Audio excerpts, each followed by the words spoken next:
Assalamualaikum warahmatullahi wabarakatuh.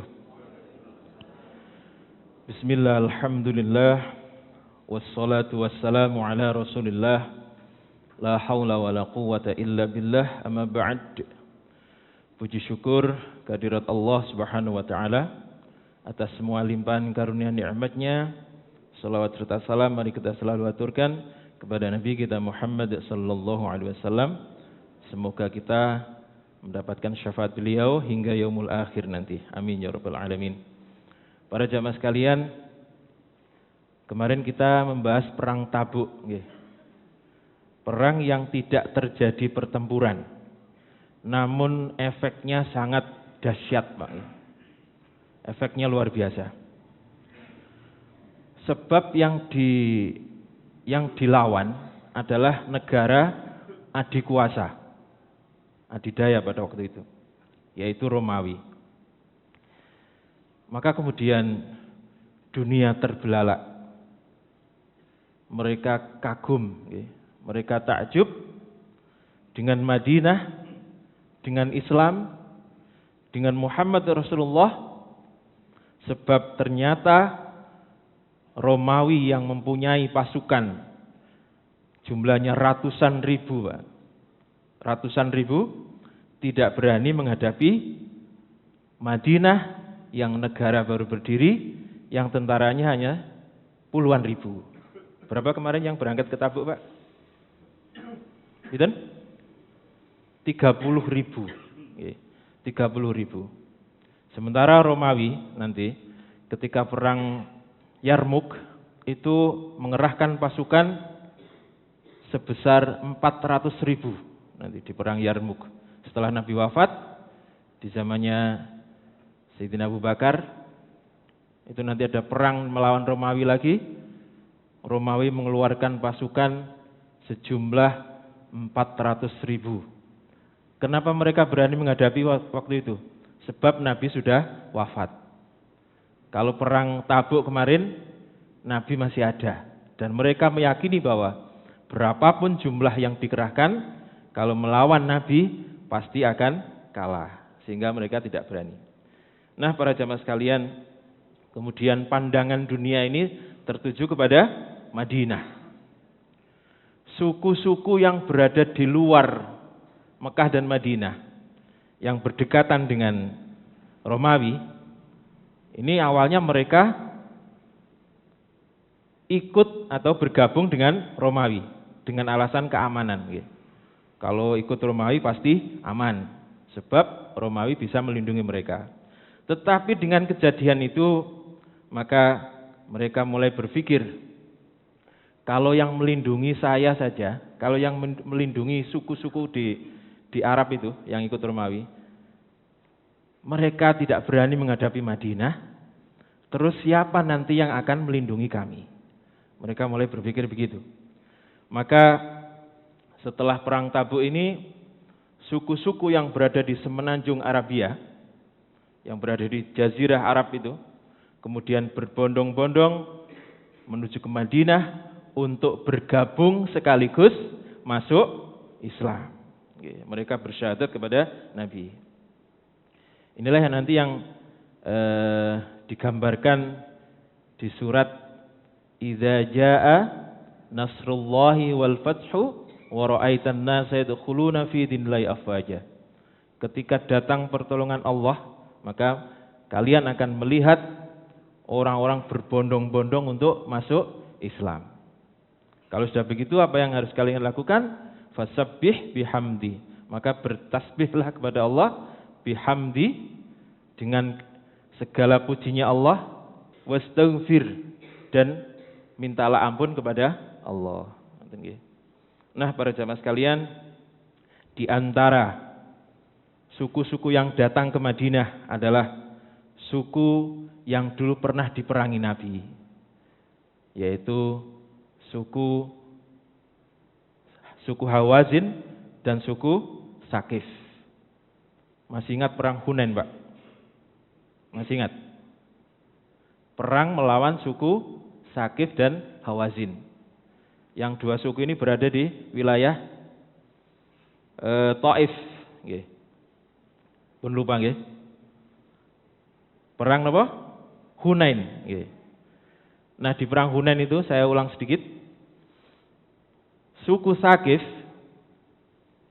yang awalnya menang, kemudian kalah, sementara mereka sudah membawa anak, istri, dan hartanya, supaya mereka kalau perang sungguh-sungguh dan tidak melarikan diri. Ternyata melarikan diri, sehingga anaknya, istrinya, dan hartanya ditinggal.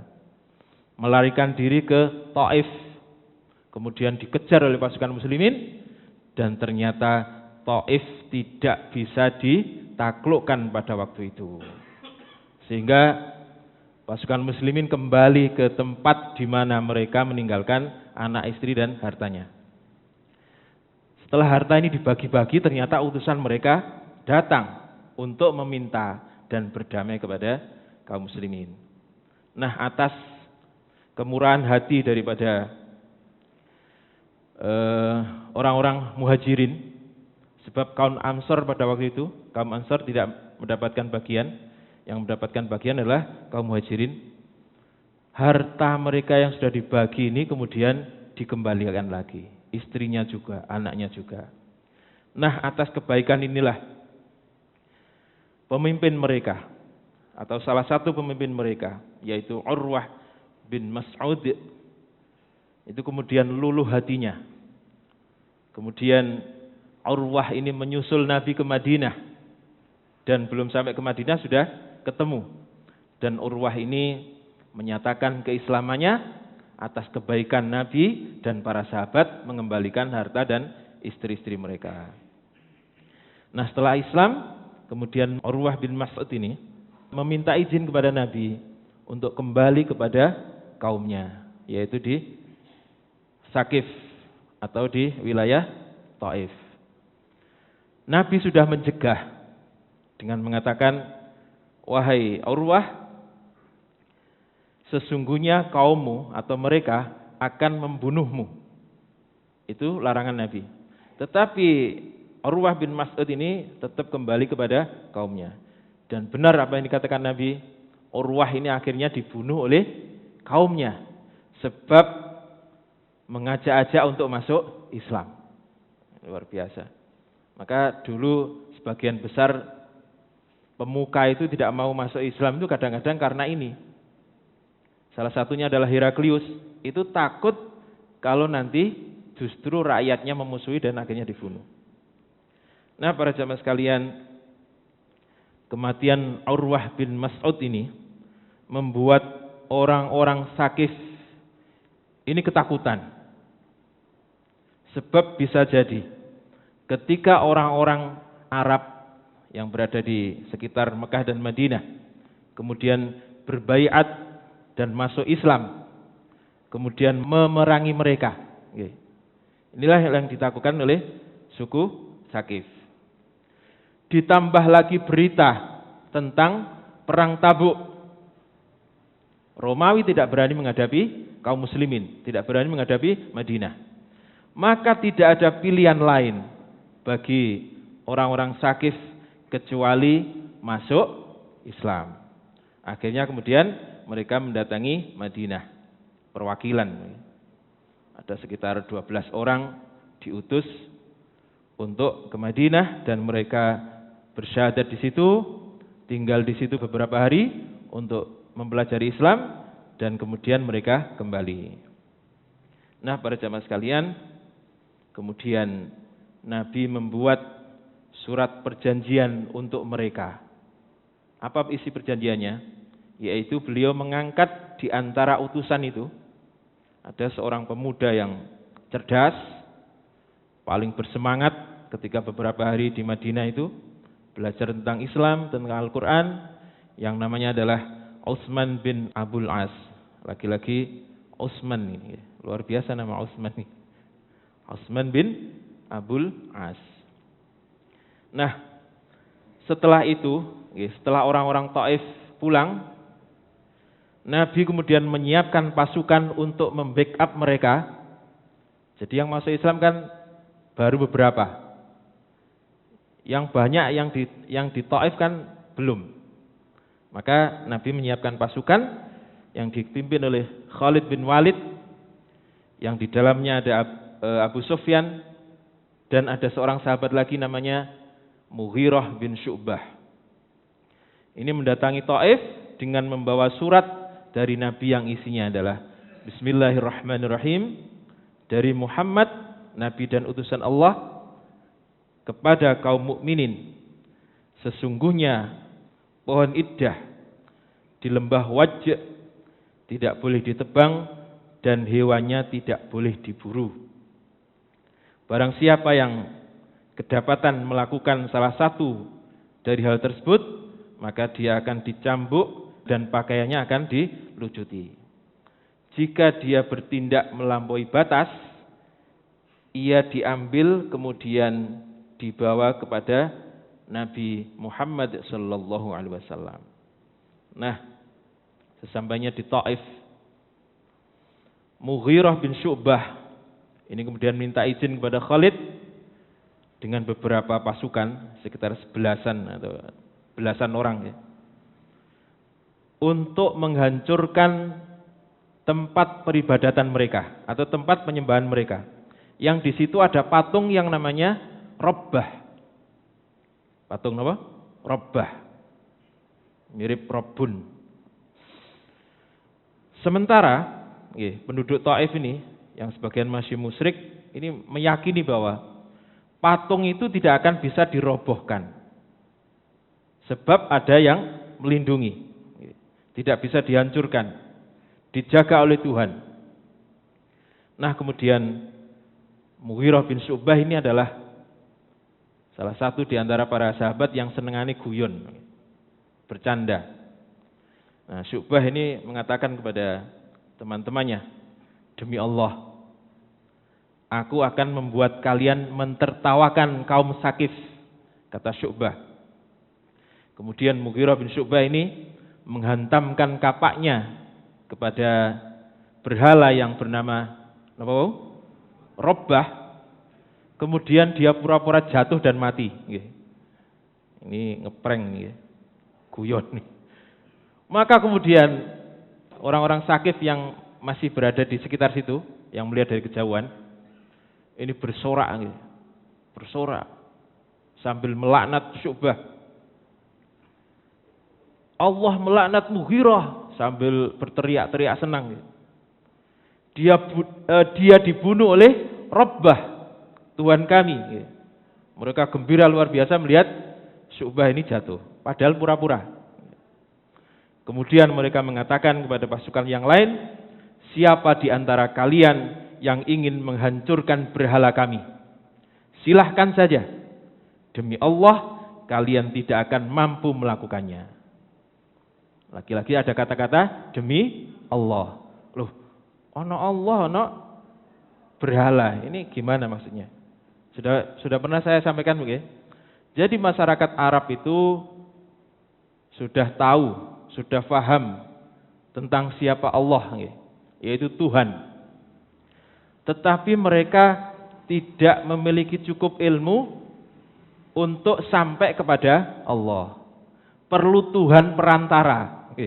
Perlu Tuhan perantara. Yang nanti Tuhan ini akan menyampaikan apapun yang diminta oleh dia kepada Allah.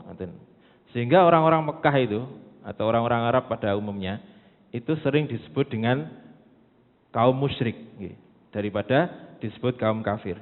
Seringnya disebut kaum musyrik karena mereka syirik, sudah percaya kepada Allah tetapi masih ada Tuhan lain selain Allah.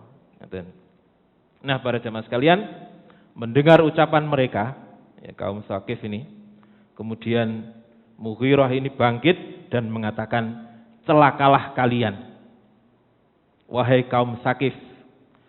Berhala ini hanya terbuat dari batu dan tanah yang kalian buat sendiri.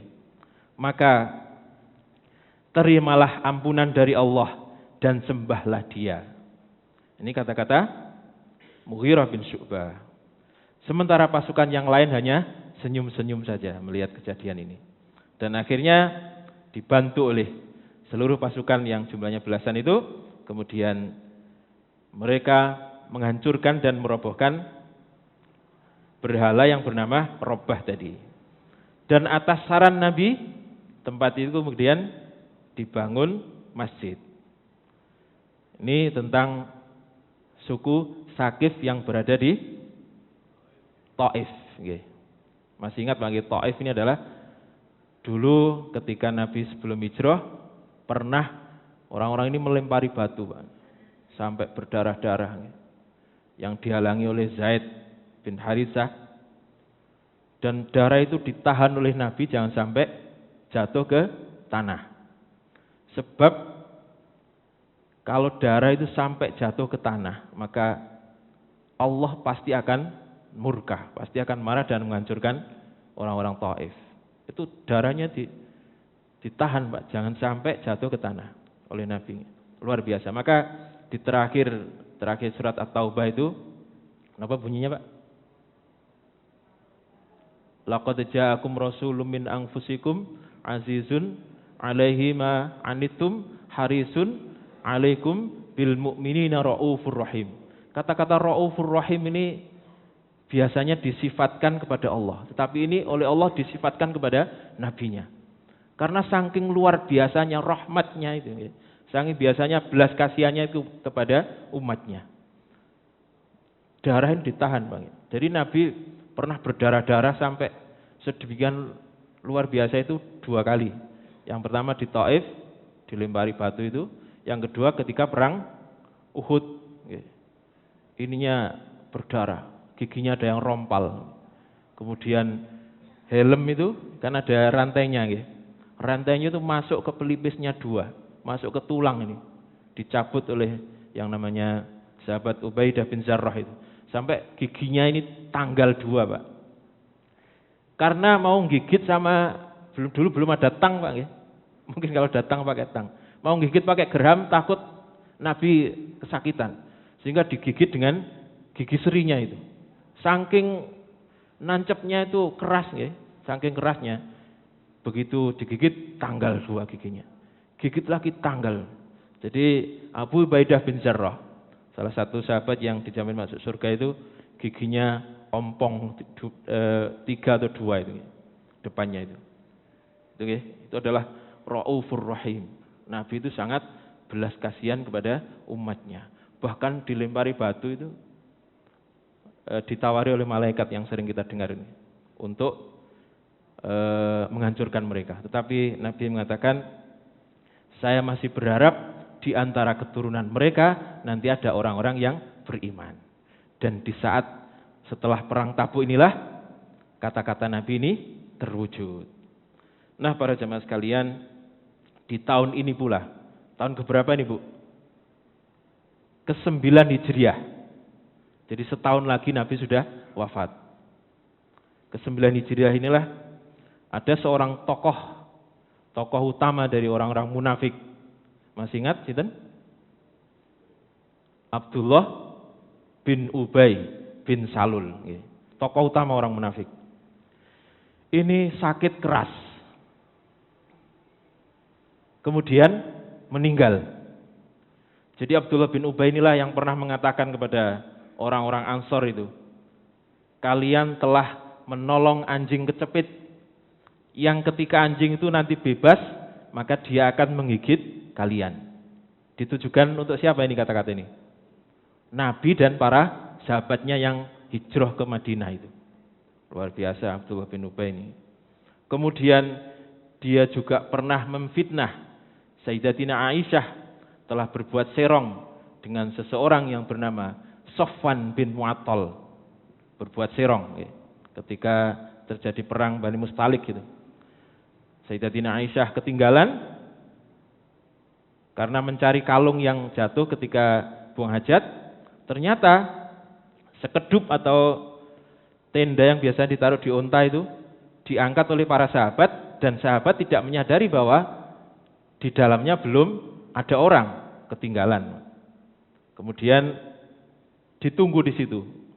Pikirnya engko lak ana sing balik goleki aku gitu. Akhirnya tertidur, Pak.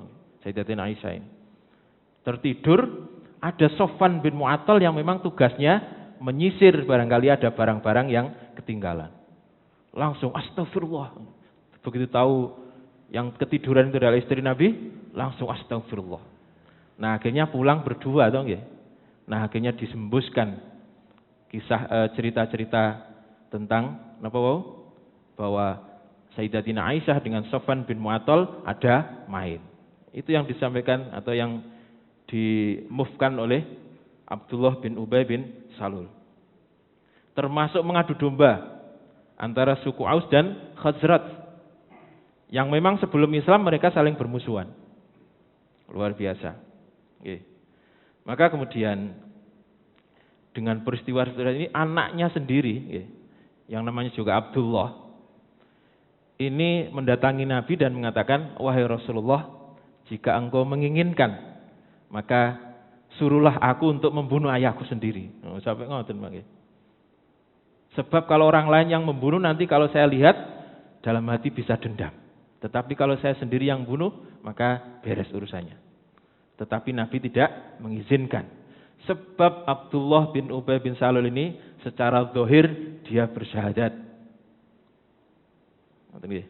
Nah, para jamaah sekalian, ketika Abdullah bin Ubay bin Salul ini sudah meninggal, anaknya yang bernama sinten Abdullah juga. Jadi Abdullah bin Ubay bin Salul. Anaknya namanya Abdullah juga. Mendatangi Nabi dan meminta pakaian dari Nabi untuk mengkafani ayahnya. Dengan harapan barangkali dengan kafan yang berasal dari Nabi itu ayahnya bisa diampuni oleh Allah. Kemudian permintaan kedua dari Abdullah bin Ubay ini, Nabi diminta untuk menyolati ayahnya. Padahal dia orang munafik. Dan itu sudah menjadi rahasia umum, banyak yang tahu. Kemudian Nabi berdiri untuk menyolati ayahnya. Tiba-tiba Sayyidina Umar langsung memegang baju Nabi. Ditarik. Wahai Rasulullah, engkau akan menyolati orang yang Allah telah melarangmu untuk menyolatinya? Kata Sayyidina Umar. Kemudian Nabi mengatakan, aku diberi pilihan oleh Allah. Maka turunlah ayat 80 dari surat At-Taubah yang bunyinya atau yang isinya kira-kira, kamu memohonkan ampunan atau tidak memohonkan ampunan, itu sama saja. Sekalipun engkau atau kamu Muhammad memintakan ampunan orang ini sebanyak 70 kali, maka sekali-kali Allah tidak akan mengampuni dia. Tidak akan mengampuni mereka orang-orang munafik itu. Sebab mereka ingkar kepada Allah dan Rasulnya. Apa jawaban Nabi atas surat yang turun ini? Luar biasa jawabannya. Kan tadi Allah mengatakan, kamu memintakan ampunan 70 kali pun, maka itu tidak akan berguna bagi dia. Jawaban Nabi adalah, kalau begitu saya akan memintakan ampunan 71 kali. Masya Allah. Inilah yang disebut dengan Allah Raufur Rahim. Jadi kasih sayangnya luar biasa kepada umatnya. Itulah Nabi kita. Lalu apa alasan Nabi tetap mencolati Abdullah bin Ubay ini? Yang pertama adalah beliau berpegang bahwa nahnu nahkumu bidzawahir. Ini sering diucapkan Nabi. Nahnu nahkumu bidzawahir. Bahwa kami para nabi ini menghukumi sesuatu itu berdasarkan apa yang tampak. Inilah yang dicontoh, yang bisa dicontoh dan bisa diturun oleh orang-orang setelahnya. Lah kalau Nabi menghukumi seseorang berdasarkan pengetahuan beliau, nanti bisa-bisa dicontoh oleh orang setelahnya. Padahal dia tidak tahu. Ini berbahaya. Dan mengatakan, saya tahu bahwa dia adalah orang jahat. Ini yang dikhawatirkan oleh Nabi. Maka ini sering dikatakan Nabi, nahnu nahkumu bidzawahir. Bahwa kami para nabi menghukumi sesuatu atas apa yang tampak, bukan atas apa yang kita ketahui. Itulah Nabi. Dan yang kedua adalah beliau ingin memuliakan putranya Abdullah bin Ubay ini, yaitu Abdullah bin Ubay bin Salul.